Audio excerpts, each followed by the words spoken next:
everybody. So thank you guys for coming today. I appreciate that. And I thank you guys for watching. I am further than 6 feet away, and believe it or not, I am actually outside over an overhang. So I am outside and 6 feet away. So I will be taking my mask off for this event. I am here at the River Roadhouse here in Schenectady, New York. This is stop number 45 of 62 crossing the state. So thank you for watching. And guys, thank you so much for coming out in the afternoon for lunch. I appreciate that tremendously. Why in the world would I be at another local place? Last night, I was in Oneonta at Red's Ale House, and he gave me a horrible story that I heard again here, a similar story. In New York State, because of all the issues that we're having with the COVID response and people struggling and being afraid and fearful, we have decided that the answer to solve our problem is to send out agents, government agents, to come into individual businesses and literally set up sting entrapment operations so that we can charge businesses who are already struggling thousands upon thousands of dollars, punishing them for doing the right thing. An example I'll give you. In one specific restaurant, I won't say which one, there's a situation where they serve alcohol. So two men come into a bar with a young lady. They come into a bar with a young lady and ask for a beer or drink for all three of them. The bartender does the right thing, asks for ID for all three. Come to find out, the young lady, she is underage. She's 18 or 19. The two gentlemen, they're over 21. They can have alcohol. Life is good. She says, the bartender does, I can't give you alcohol. Sorry, because you're too young. The young lady then says, hey, no worries. Can I buy my friends 2 beers? You know, my friends. They just give it to my friends. I won't drink it. My 2 friends. The bartender says, fine, no worries. She gives them 2 beers. Violation. Violation why? Because the law actually says you can't purchase the alcohol.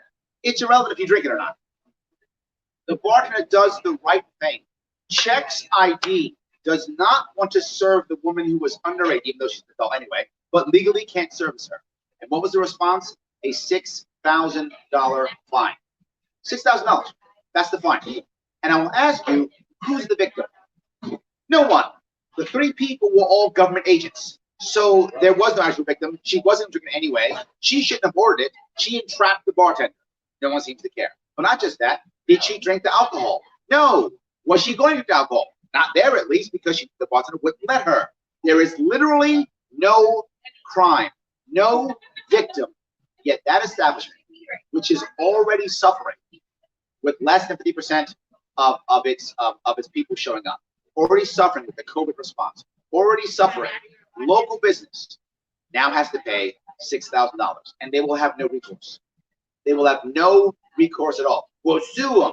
Are you going to drop $300, $400 an hour on a lawyer to attempt to sue the state and lose anyway? It's not criminal. So the state decides what it wants. This is happening all over the place. All over the place. So they walk in, they set you up, and then all of a sudden now you get a fine.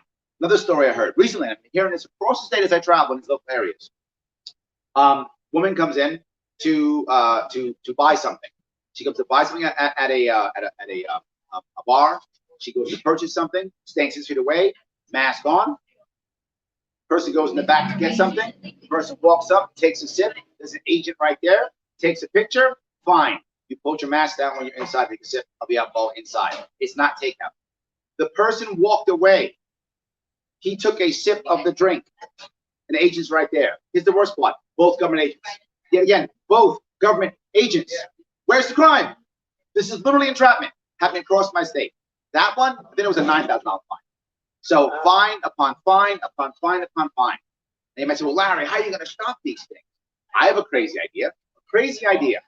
I know, I'm nuts. How about instead of having 3 or 4 different standards, some by the state, some by the county, some by the local liquor authority, that are all confusing, that no matter what you do, you can't comply to all of them, that no matter what you do, when someone walks in that door, you are guilty. Instead, create one group of standards, and if you do it, the agent comes by and gives you a stamp and says, well done, you're following what we like, and we'll put you on our website.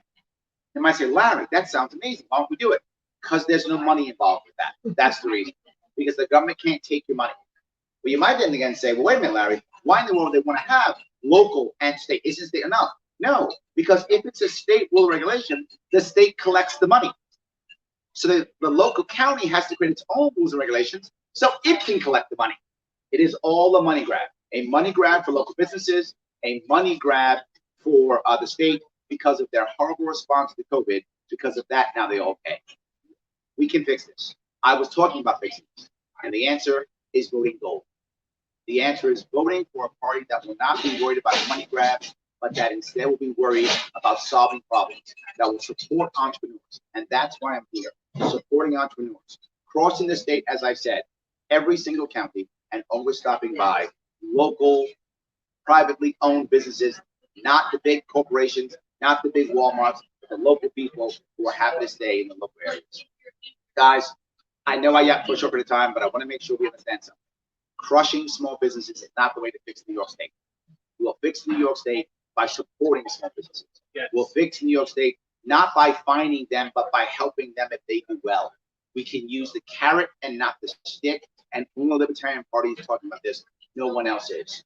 If you care about your county, if you care about your state, if you care about our nation, if you care about your local business, you have to this year vote gold. We are the only ones talking about fixing the problems and supporting small business. This year, vote gold. Don't vote red. Don't vote blue. Vote gold. If you're unhappy with what's happening in our country, in our state, in our county right now, you keep voting all red or all blue, you're the problem.